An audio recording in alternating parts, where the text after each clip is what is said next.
अस्सलाम वालेकुम। इसी हेल्थ एंड ब्यूटी टिप्स में खुशामदीद। उम्मीद करती हूँ कि आप सब लोग खैरियत से होंगे और मैं भी बिल्कुल ठीक ठाक हूँ। तो वीडियो की तरफ जाने से पहले मेरी आप लोगों से रिक्वेस्ट है कि प्लीज़ आप मेरे चैनल को सब्सक्राइब करें, साथ में दिए गए बेल आइकन को भी ज़रूर प्रेस करें और अगर मेरी वीडियो आपको अच्छी लगे तो प्लीज़ उसे लाइक करना मत भूलिएगा।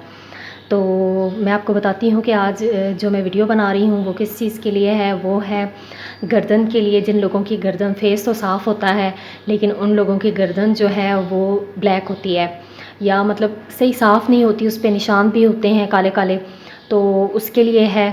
उम्मीद करूँगी कि ये वीडियो आपको बहुत पसंद आएगी। तो इसके लिए हमें क्या चीज़ें चाहिए मैं वो आपको बताती हूँ।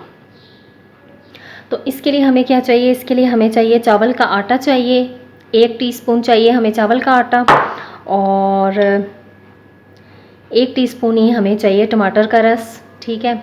और लेमन हमें चाहिए तकरीबन ये आधा चाहिए। इन तीनों चीज़ों को हमने मिक्स करना है।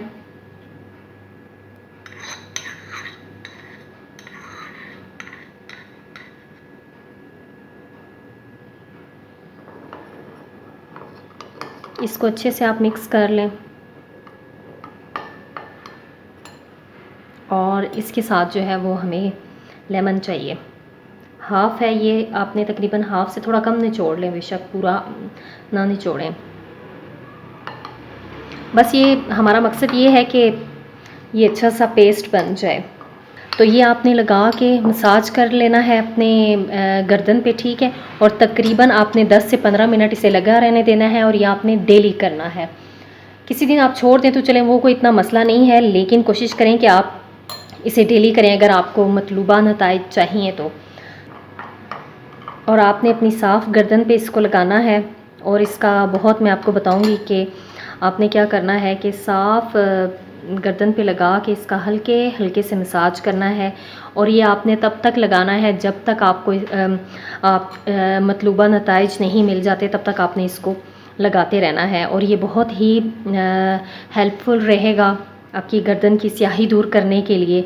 तो आप इसे ज़रूर ट्राई करके देखिएगा, आपको ये पसंद आएगा। और इसके साथ साथ मैं आपको एक और छोटी सी एक और टिप है, चले मैं आपके साथ वो भी शेयर करती हूँ कि अगर आप ये नहीं करना चाहते तो आप वो करके देख लें, वो भी बहुत बेस्ट रहेगा। तो मैं आपको बताती हूँ कि हमें उसके लिए क्या चाहिए। टिप नंबर 2 के लिए हमें चाहिए जैतून का तेल। जैतून का तेल चाहिए। अगर आपके पास जैतून का तेल नहीं है, बादाम का तेल है, तो आप वो भी यूज़ कर सकते हैं, लेकिन तेल या तो जैतून का होना चाहिए या बादाम का। तो इसे क्या करना है, आपने बिल्कुल थोड़ा सा जो है ना वो अपने हाथ पे, मैं आपको बिल्कुल थोड़ा सा, ज़्यादा नहीं, ठीक है। आपने बिल्कुल थोड़ा सा अपने हाथ पे करना है और इसमें चंद कतरे लेमन के ऐड करें। ये इवन कि आपके अगर रिंकल्स वगैरह भी हैं तो उन्हें भी रिमूव करने में ये बहुत हेल्प करेगा। और इसे इस तरह से मल के आपने,